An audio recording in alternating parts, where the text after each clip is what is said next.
Hello guys, আজকে আমি explain করছি লাস্ট এপিসোড 16। এপিসোড 15 যেখানে শেষ হয়েছিল, এপিসোড 16 সেখানে শুরু হয়। হেইন আর বেখেনু একে অপরের সাথে দেখা করতে আসে। দুজনে রাস্তার দুদিকে দাঁড়িয়ে থাকে। বেখেনু দেখে হেইনের সামনে একটা বাস এসে থামে। এরপরই হেইন তার চোখের সামনে থেকে গায়েব হয়ে যায়। বেখেনু দৌড়ে রাস্তায় এলে উল্টো দিক থেকে উনসাং গাড়ি নিয়ে এসে তাকে ধাক্কা মারে। বেখেনু মাটিতে লুটিয়ে পড়ে। অ্যাম্বুলেন্সে করে বেখেনুকে নিয়ে যাওয়া হয়। গাড়ির ড্রাইভারকে পুলিশ গাড়ি থেকে নামতে বললে সেখান থেকে উনসাং নয়, অন্য একটি লোক বেরিয়ে আসে। বেখেনুকে হসপিটালে নিয়ে আসা হয়। বেখেনু চিন্তা করে সেই দিনের কথা, যেদিন সে জানতো না হেইন একজন ধনী পরিবারের মেয়ে, আর বেখেনু তাকে সেদিন বিয়ের জন্য প্রপোজ করেছিল। হেইন বলেছিল, আমাদের যদি বিয়ে হয় তুমি কিন্তু খুবই সারপ্রাইজড হবে। আমাদের ফ্যামিলি কিন্তু একদম আলাদা। তুমি তাদের মাঝে পড়ে ফ্রাস্ট্রেটেড হয়ে যাবে, তোমার কষ্ট হবে, তোমায় একা লাগতে পারে, তখন কিন্তু আমি তোমার পাশে থাকতে পারবো না। বেখেনু বলে, আমাকে কি রিজেক্ট করছো? হেইন বলে, না তেমনটা নয়। বেখেনু বলে, তবে ঠিক আছে, তুমি আমার পাশে না থাকলেও আমি তোমার পাশেই থাকবো। বিয়েটা তো তেমনই, দুজনে এক নৌকায় পাড়ি দেবার মতো। নৌকা যদি ভালো চলে তো ভালো, একসাথে বাঁচবো, না হলে একসাথে যা হবার হবে। এরপরে হেইন বিয়ের জন্য রাজি হয়ে গিয়েছিল। হেইনকে দেখি সে বিছানায় অজ্ঞান হয়ে থাকে। এরপরেই তার জ্ঞান ফেরে। বেখেনুর মা বাবা দৌড়ে হসপিটালে আসে। তারা প্যানিক করে। ডক্টরকে জিজ্ঞাসা করলে ডক্টর বলে বুকের হাড় ও লিভারে অনেকটা ইনজুরি হয়েছে। এরা বেখেনুকে বেডে দেখতে গিয়ে দেখে বেখেনু কাউকে কিছু না বলে হসপিটাল থেকে বেরিয়ে গিয়েছে। বেখেনুকে দেখি সে গাড়িতে কোথাও যাচ্ছে। সে বারে বারে ব্যথায় বুকে হাত দিচ্ছে। হেইনের জ্ঞান ফিরলে সে দেখে একটা সে রুমের মধ্যে বন্ধ। কেউ আসছে শুনে সে লুকিয়ে পড়ে। লোকটা দরজা খুলতে হেইন তার মাথার মধ্যে ল্যাম্প দিয়ে আঘাত করে মেরে দৌড়ে পালাতে থাকে। পালাতে গিয়ে দেখে সামনে উনসাং বন্দুক নিয়ে নাড়াচাড়া করছে। হেইন ঘাবড়ে যায়। উনসাং বলে, এত তাড়াতাড়ি জেগে গেলে? হেইন বলে, এটা কি? দেখি হেইনকে অজ্ঞান করে নিয়ে এসেছিল উনসাং। হেইন বলে, আমার ইচ্ছার বিরুদ্ধে আমাকে এইভাবে কেন নিয়ে এসেছো? উনসাং বলে, আমি বলেছিলাম তোমায় প্রোটেক্ট করব, আমি চাই না বেখেনুর সাথে তুমি দেখা করো, আর তোমার আবার ক্ষতি করবে বেখেনু, তাই আমি চাই না তুমি বেখেনুর সাথে দেখা করো, তাই তোমাকে জোর করে এনেছি। হেইনের দিকে উনসাং এগিয়ে যেতে থাকলে হেইন ভয় পায়। এগিয়ে যেতে যেতে উনসাং বলে, কেন দেখা করতে গেছিলে? উত্তর দাও, কতদিন তোমাকে বুঝবো, কতদিন শান্ত থাকবো, কতদিন তোমাকে ক্ষমা করে যাব? হেইন এখানে দারুণভাবে নিজেকে সামলায়, নিজের ভয়কে সামলায়, একেবারে শান্ত হয়ে যায়। বলে, জার্মানি থেকে একটা ডায়েরি এসেছিল, একদম আমার হাতের লেখা, এত ডিটেলসে লেখা, তুমি যেটা বলেছিলে তার থেকে একেবারেই আলাদা রকমভাবে লেখা। তাই আমি বেখেনুর সাথে দেখা করতে গিয়ে কনফার্ম হতে গিয়েছিলাম, কিন্তু আমার মনে হচ্ছে আমার হাতের লেখাটাও কেউ কপি করা হয়েছে। তুমি ঠিক বলেছিলে, তোমাকে আগে জিজ্ঞাসা করা উচিত ছিল, সরি, তোমায় সন্দেহ করেছি, চলো এবার আমরা বাড়ি ফিরি। উনসাং বলে, না, আমার হেলিকপ্টার আসবে, আমরা এখান থেকে চলে যাব, বিয়ে করব, তুমি আমাকে ফলো করবে, এবার সব কিছু আমার প্ল্যান মতো হবে। হেইন বলে, আমার মলের কি হবে? উনসাং বলে, আমি সব লোক ঠিক করে রেখেছি, ওরা দেখে নেবে, পরে এসে তুমি জয়েন করবে। হেইন একটু চুপ করে বলে, ওকে ঠিক আছে। উনসাংও তার কথায় মেনে যায়। বেখেনুর ফ্রেন্ড ও কোনার রাস্তা সিসিটিভি ফুটেজ দেখে। বেখেনু সেখানে চলে আসে। ফ্রেন্ড বলে, এমার্জেন্সি থেকে কেন এসেছিস? পাগল হয়ে গেছিস নাকি? বেখেনু বলে, তাড়াতাড়ি উত্তর দে। গ্রেস এদিকে শিওলকে বলে, বেখেনু আমায় ফোন করেছিল, বলল হেইন নাকি তার চোখের সামনে থেকে গায়েব হয়ে গেছে। উনসাং এটা কিছু করেনি তো? এই সব কথা বেখেনু তাকে বলতে বলেছিল শিওলকে, যাতে শিওল এই কথা শুনে তার ছেলের কাছে যায়, আর তখনই বেখেনু তাকে ফলো করতে পারে। শিওল তার প্রাইভেট লকারে ফোন করে জানে উনসাং তার সব টাকা ডলারে কনভার্ট করে নিয়ে চলে গেছে। শিওল তখনই গাড়ি নিয়ে বেরিয়ে পড়ে। তখনই বেখেনু ওর ফ্রেন্ড তাকে ফলো করে।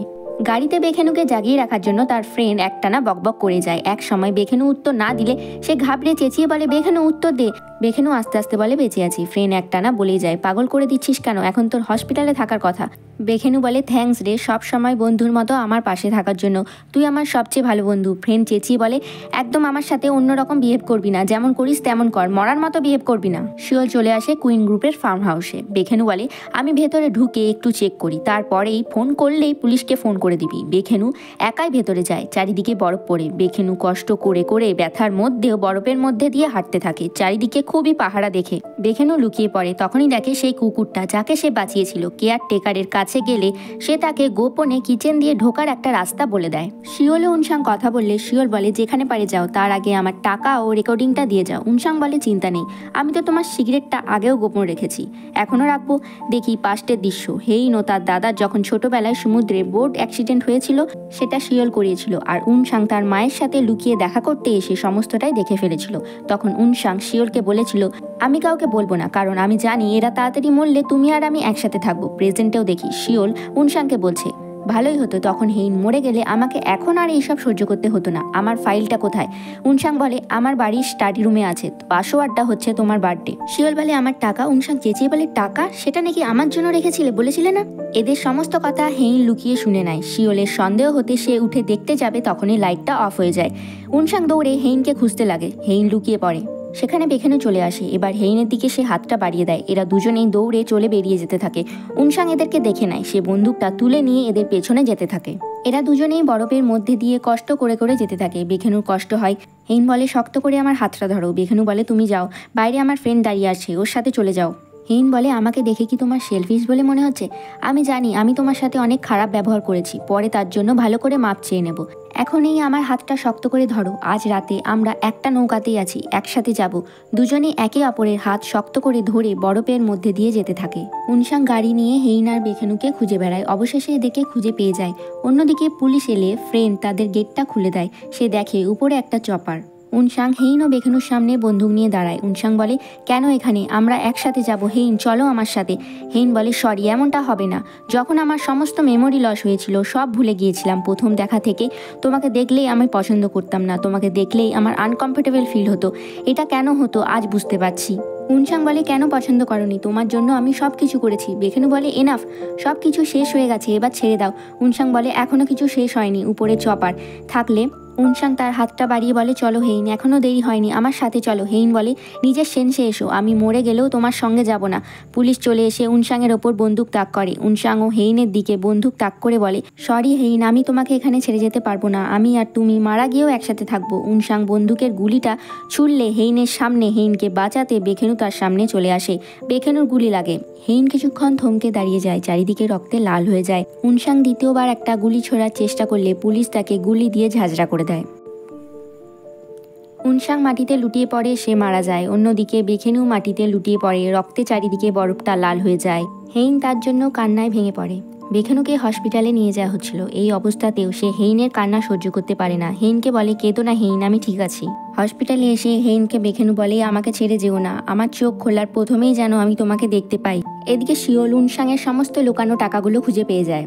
পুলিশ শিওলকে এসে বলে উনসাং মারা গিয়েছে। গাড়ির মিরারে সে তার ছোটবেলাকার দৌড়ানোর কথা মনে করে কাঁদে। হেইনের মা ও বাবা বসে তাদের ছেলে মেয়েদের ছোটবেলাকার ছবি দেখে। মা বুঝে যায় বেখেনুই হেইনকে সমুদ্র থেকে বাঁচিয়েছিল।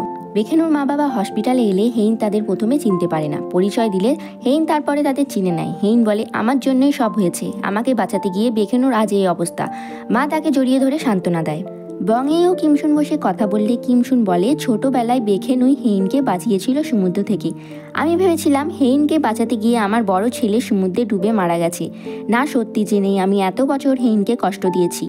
জামাইয়ের সাথেও অনেক খারাপ ব্যবহার করেছি। বংয়েই বলে সবই ডেস্টিনি, আমার ছেলের জন্য প্রে করুন, ও সুস্থ হয়ে গেলে ওর থেকে মাপ চেয়ে নেবেন। শিওল উনসাংয়ের মৃতদেহ দেখে বেরোলে উকিল তাকে দুঃখ প্রকাশ করে, কিন্তু শিওল বাপরে বাপ কি মহিলা। উকিলকে বলে আমার ছেলের যত শেয়ার সব যেন এখন আমার নামে ট্রান্সফার হয়ে যায়। আমার ছেলে মারা গেছে, ওর এখন সব কিছু আমি পাবো। ও মরে গেছে, এখন ওর মা হয়ে ওর সব কিছু এখন আমি পাবো। যা হয়েছে ওটা উনসাং করেছে, আমি করিনি। আর নেক্সট চেয়ারম্যান আমিই হব। আমার চেয়ারম্যান হওয়া সেরেমনিটা যেন বড় করে হয়। এর কথা শুনে উকিলটাও ঘাবড়ে যায়। ডক্টর এসে ফ্যামিলি মেম্বারদের বলে অপারেশন সাকসেসফুল হয়েছে, এরপর জ্ঞান ফিরলেই আমরা সবটা বলতে পারবো। শিওল সমস্ত রেকর্ডিংয়ের ট্যাবটা নিয়ে গিয়ে সমুদ্রে ফেলে দেয়। বেখেনুর জ্ঞান না ফিরলে সমস্ত ফ্যামিলি মেম্বার বাইরে ওয়েট করে। বেখেনুর সামনে হেইন একটানা বসেই থাকে। সে পুরনো কথা মনে পড়ে, সার্জারির পর সে কত বাজে ব্যবহার করেছে তার সাথে। বলে এখনও তোমার কাছে মাপ চাওয়া হয়ে ওঠেনি, যাও তাড়াতাড়ি উঠে পড়ো, তোমার কাছে মাপ আমাকে চাইতে হবে। একটানা 24 ঘন্টা সে কিছু জল না খেয়ে খাবার না খেয়ে তার পাশেই বসে থাকে। বেখেনুর জ্ঞান ফিরতেই বেখেনু বলে ঠিক আছো? হেইন কেঁদে বলে কার জিজ্ঞাসা করার দরকার, আর কে জিজ্ঞাসা করছে, আমি ঠিক আছি। সরি, তোমার সাথে কিছু মনে ছিল না তাই আমি এত খারাপ ব্যবহার করেছিলাম। বেখেনু বলে আমিও ভুলে গেছিলাম তোমাকে আমি কতটা ভালোবাসতাম। আমিও তোমার সাথে অনেক খারাপ ব্যবহার করেছি। আমি তোমায় ভালোবাসি, আই লাভ ইউ হেইন। বেখেনু আর হেইনের পরিবারের সকলে সেখানে চলে আসে। বেখেনুর জ্ঞান ফিরতে দেখে তারা সকলেই খুবই খুশি হয়, তার সাথে তারা কান্না করে। কুইন গ্রুপের এমপ্লয়িরা কথা বলে বাপরে বাপ, ড্রামা দেখছি না রিয়েল লাইফ কিছুই বুঝতে পারছি না। ক্ষমতা পাবার জন্য মরছে মারছে, কত কিছু হচ্ছে। হেইনের সেক্রেটারি বলে আজ বুঝতে পারছি লাভ, ফ্রেন্ডশিপ, লয়্যালটি এগুলো কেউ চোখে দেখতে পায় না, কিন্তু এগুলো এক্সিস্ট করে। বেখানুর ফ্রেন্ড বেখানুর সাথে দেখা করতে এলে হেইনের সাথে কথা বলে। হেইন বলে, ডায়েরিতে তো আমি আপনার নামটা দেখেছি, আপনি তো আমাদের ডাইভোর্স করিয়েছেন তাই না? কী কারণে আমাদের ডাইভোর্স হয়েছিল? ফ্রেন্ড বলে, এখন এই রিজনটা জানার দরকার আছে? পাস্টকে জেনে কী লাভ, যখন আপনি দেখতে পাচ্ছেন আপনার প্রেমে অন্ধ হয়ে একজন সব কিছুই করতে পারে। হেইন বলে, আমার মনে হচ্ছে আপনি একজন বেখানুর ভালো বন্ধু। ফ্রেন্ড পাস্টের কথা চিন্তা করে, যেখানে বেখানু গাড়িতে যেতে যেতে তাকে বলেছিল, এসব তো আমি নিজের জন্যই করছি, হেইনের যদি কিছু হয়ে যায় আমিও তো বাঁচতে পারবো না। হেইন ডায়েরিটা দেখলে দেখে ডায়েরির একটা পিছনের পেজে লেখা, হে হেইন, পরে যদি রিগ্রেট করতে না চাস বেখানুকে কোথাও যেতে দিস না। হেইন বলে, পাস্টের হেইন পাগল ছিল নাকি? ডায়েরিটা ব্যাগে রেখে হেইন বাইরে চলে যায়। রুমে আবার ফিরে এসে দেখে ডায়েরিটা টেবিলের ওপর রাখা। লাস্টের পেজে বেখানু লিখেছে তাতে, আমি কোথাও যাচ্ছি না, আমি এখানেই আছি। হেইন বলে, তাড়াতাড়ি ওঠো, এটা আগের হেইন লিখেছে, আমি লিখিনি। বেখানু শুয়ে শুয়ে হাসতে থাকে। হেইন বলে, এত হাসার কিছু হয়নি। বেখানু বলে, এত হাসিও না, আমার ব্যথার জায়গাটায় লাগছে। বাইরে থেকে বেখানুর ফ্যামিলি দেখে বলে, love is in the air. বেখানুকে হেইন খাইয়ে দিতে দিতে এরা দুজনে আবার লাভিটাভি ঝগড়া করে। কুইন ফ্যামিলির বড় ছেলে ফিরে আসে। এরা তিনজনে ভাই বোন মিলে গিয়ে তার বাবার কাছে মাপ চায়। বলে, আমরা এবার তিনজনে একসাথেই থাকবো, তুমি যা কষ্ট করে তৈরি করেছো সেগুলো আমরা আবার রক্ষা করব। বেখানু সকলকে প্ল্যান দেখায় কিভাবে আবার কোর্ট কেস করা যেতে পারে। শেয়ারের ফ্রড করেছে, ইলিগেলভাবে শেয়ার কিনেছে, এসব নানান বিষয়। কিন্তু শিওলের বিরুদ্ধে তেমন কোনো শক্ত প্রমাণ পাওয়া যাচ্ছে না। গ্রেস ও দাহে কথা বললে গ্রেস বলে, আমিও তো অনেক হেল্প করেছি। দেখি বেখানুর ফ্রেন্ডের কাছ থেকে MP3 প্লেয়ারটা নিয়ে তাদের রুমে রেখে দিয়েছিল। উনসাংয়ের কাছ থেকে লুকিয়ে হেইনের কাছে জার্মানি থেকে আসা ডায়েরিটা সে পৌঁছে দিয়েছিল, যাতে হেইন সেটা পড়তে পারে। দাহি বলে, আমি পুলিশের কাছে স্যালেন্ডার করব, আমি শিওলের নামে সাক্ষী দেব। গ্রেস বলে, আমি পারবো না। দাহি বলে, আমি উনসাংয়ের মতো বাঁচতে পারবো না। সারা জীবন ভালোবাসা খুঁজে গেল কিন্তু পেল না, শেষে আমি ওর মতো মরতে পারবো না। আমি আমার ফ্যামিলি, হাজবেন্ড, ছেলেকে নিয়ে বাঁচতে চাই। আমি পুলিশের কাছে সব কিছু গিয়ে শাস্তি গ্রহণ করার পর বিনা গিল্টে শেষ জীবনে গিয়ে বাঁচতে চাই। এগুলো সবই চিওল শুনে নেয়। দাহি চিওলকে নিয়ে যায় তাদের পুরনো অরফানেজে। বলে, এখানে আমাদের প্রথম দেখা হয়েছিল, প্রতি মাসে তোমরা আসতে, তোমার জন্য আমি ওয়েট করতাম। প্রথমে মনে হতো তোমার নিয়ে আসা কেকটার জন্য আমি ওয়েট করছি, কিন্তু তুমি যখন আসা বন্ধ করে দিলে সেই কেকটা আমার টেস্টি লাগতো না। পুতুলটা দেখিয়ে বলে, এটা দেখলে আমার মনে হতো আমার পাশেও কেউ আছে। এবার আমার গিল্ট থেকে আমাকে মুক্তি পেতে দাও। আবার গনুর খেয়াল রেখো। ফিরে আসার পর আমরা আবার একসাথে থাকবো। চিওল তাকে জড়িয়ে ধরে বলে, এমন করো না, আমি তোমায় ছাড়া থাকতে পারবো না। বেখানু কেস লড়া স্টার্ট করে, কিন্তু শিওলের উকিল কেসটাকে ঘোরাতে থাকে অন্যদিকে। বেখানু সমস্ত ডকুমেন্ট দেখাতে থাকে। এখানে বাবরে, শিওল যা নাটক করে এটা মানে ভাষায় বোঝানো অসম্ভব। এত ডেঞ্জারাস মহিলা হতে পারে আমি জীবনেও দেখিনি। আমার ছেলে মারা গেছে বলে এত সিম্পেথি নেওয়ার চেষ্টা করে যে কি বলবো। সকলের নাটক দেখে মুখটাকে বেঁকাতে থাকে, সকলে তো সত্যিটা জানি। বেখানু এবার দাহিকে সাক্ষী দেওয়ার জন্য ডাকে। দাহি পরপর আগের সমস্ত কথা বলে যায়, কিন্তু শিওলের উকিল আবার কথাগুলোকে অন্যদিকে ঘুরিয়ে দেয়। শিওল আবার তার নাটক স্টার্ট করে, বলে, এত মিথ্যে কথা আমি আর সহ্য করতে পারছি না, আমি কিচ্ছু নিতে পারছি না। বেখানু বলে, আমি আমার শেষ সাক্ষীকে কোর্টের সামনে পেশ করতে চাই, মিস হং হেইনকে। হেইন তখন সাক্ষী দিতে ওঠে। হেইন বলে, 3 সপ্তাহ আগে শিওলের ছেলে উনসাং আমাকে কিডন্যাপ করেছিল। তখনই এদের কথা আমি লুকিয়ে শুনে নিয়েছিলাম যে আমার দাদুকে শিওলই মেরেছে। আর 25 বছর আগে যে বোট অ্যাক্সিডেন্ট হয়েছিল সেটাও শিওল করিয়েছে। সকলে এই অ্যাক্সিডেন্টের কথা শুনে হতবাক হয়ে রয়ে যায়। শিওল ন্যাকা কান্না কেঁদে বলতে থাকে, হেইন এমন করো না, কেন মিথ্যে বলছো, সব মিথ্যে কথা বলছো। বেখানু প্রমাণ হিসেবে কোর্টকে একটা ফুটেজ দেখতে বলে, একটা পেন ড্রাইভ কোর্টের সামনে পেশ করে। শিওলের উকিল এটাতে অবজেকশন জানালেও কোর্ট বেখানুর প্রমাণকে প্রমাণ হিসেবে দেখবে বলে গণ্য করে। এই ফুটেজটা গ্রেস লুকিয়ে বেখানুর কাছে এনে দিয়েছিল। সে লুকিয়ে এই প্রমাণটা আগেই সরিয়ে ফেলেছিল উনসাংয়ের ঘর থেকে। এই ফুটেজটা দেখে সকলের সামনেই শিওলের নৃশংসতা প্রমাণ হয়ে যায়। ফুটেজটা চালাতেই সকলে শিওলের কথা শুনে রাগে ফেটে পড়ে। শিওলের কথাগুলো এতই মারাত্মক ছিল যে সকলে তাকে দোষারোপ করতে থাকে।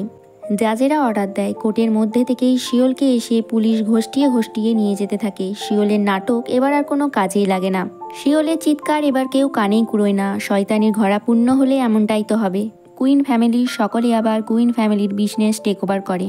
কুইন কোম্পানির এমপ্লয়িরা সকলে তাদের পুরনো মালিকদের স্বাগত জানায়।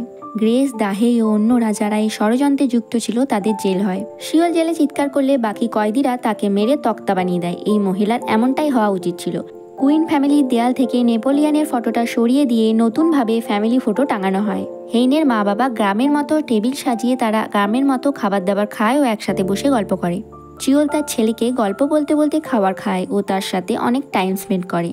বমিজা দেখা করতে আসে ইয়ংসংয়ের সাথে। সে খুবই নার্ভাস ছিল। ইয়ংসং প্রথমে লজ্জায় কিছু বলতেই পারে না। এরপর ইয়ংসং যাই বলে বমিজা তার মাঝে কথা কাটতে থাকে। ইয়ংসং বলে, আমি জানতাম না ডেট ম্যারেজ এইসব, আমার এটা প্রথমবার, তাই বুঝতে পারছি না। আপনার সাথে দেখা করতে ইচ্ছে করতো, কিন্তু কেন সেটা বুঝতে পারতাম না। বমিজা বুঝে যায়। সে বলে, ওকে আপনি স্লোই চলুন, আমি আপনার পাশে থাকবো। হেইন মলে তার টিমের সাথে থাকলে অপর দিক থেকে বেখেনু আসে তার টিমের সাথে। বেখেনু তার কাছে এসে বলে, খাবার খেয়েছো? হেইন বলে, না এই যাচ্ছি। হেইনের সেক্রেটারির সাথে খাওয়া স্টার্ট করলে সেক্রেটারি বলে, আপনারা কি আবার বিয়ে করছেন? প্রপোজ করেছে স্যার আপনাকে? হেইন বলে, না। কেন? সেক্রেটারি বলে, স্যার একটা রেস্টুরেন্ট বুক করেছে, মনে হচ্ছে আজই আপনাকে প্রপোজ করবে। হেইন বলে, না না, আমি একদমই রেডি নয়, আমাকে প্রপোজ করলেও আমি রিজেক্ট করে দেবো। কিন্তু দেখি হেইন সেই রেডি হয়ে বারবার ফোন দেখতে থাকে, বেখেনুর জন্য ওয়েট করে। কিন্তু শেষে অস্থির হয়ে বেখেনুকে ফোন করে দেখে বেখেনু কোম্পানি ডিনারে ব্যস্ত। সে জেলে শুয়ে একা বকবক করতে করতেই বেখেনুর রুমে গিয়ে তার উপরের দিকে দেখে একটা তারা। তার কিছু মনে পড়ে না, কিন্তু তার চোখ দিয়ে জল পড়ে। পাস্টের কিছু, তার বেবির মিসক্যারেজ হওয়ার পর তাদের কিছু আর্গুমেন্ট দেখানো হয়। প্রেজেন্টেও এই রুমে এসে হেইনের অস্থির লাগে। হেইন বেখেনু রাস্তায় হাঁটলে হেইন না থাকতে পেরে বলেই দেয়, আমি ভাবলাম কালকে রেস্টুরেন্ট বুক করেছিলে আমাকে প্রপোজ করার জন্য, তুমি আমাকে প্রপোজ করতে আর আমি তোমাকে রিজেক্ট করতাম। বেখেনু বলে, কেন রিজেক্ট করবে? হেইন বলে, সেটা কাল ভেবেছিলাম, আজ আর রিজেক্ট করবো না। আমাদের পুরনো ইগো, স্টুপিডিটি, মিসআন্ডারস্টুডগুলো সাইডে রেখে একসাথে চলতে চাই। বেখেনু বলে, আমিও ভয় পাচ্ছিলাম, আমিও সব কিছু দূরে ঠেলে আবার নতুনভাবে তোমার সাথে জীবনকে শুরু করতে চাই। বেখেনু হেইনের হাতটা ধরে বলে, আমাকে বিয়ে করবে? হেইন বলে, একদম করবই। জেল থেকে দাহে বেরিয়ে দেখে তার জন্য চিওল ও গনু বাইরে ওয়েট করছে। গনুও বড় হয়ে গেছে, গনু কথা বলতে শিখে গেছে। চিওল ও দাহে একে অপরকে হাগ করে, দুজনেই খুবই ইমোশনাল হয়। গ্রেস জেল থেকে বেরিয়ে চলে যেতে থাকে। তখন চিওল তাকে বলে, কোথায় যাচ্ছেন? মা আপনাকেও বাড়ি নিয়ে যেতে বলেছে।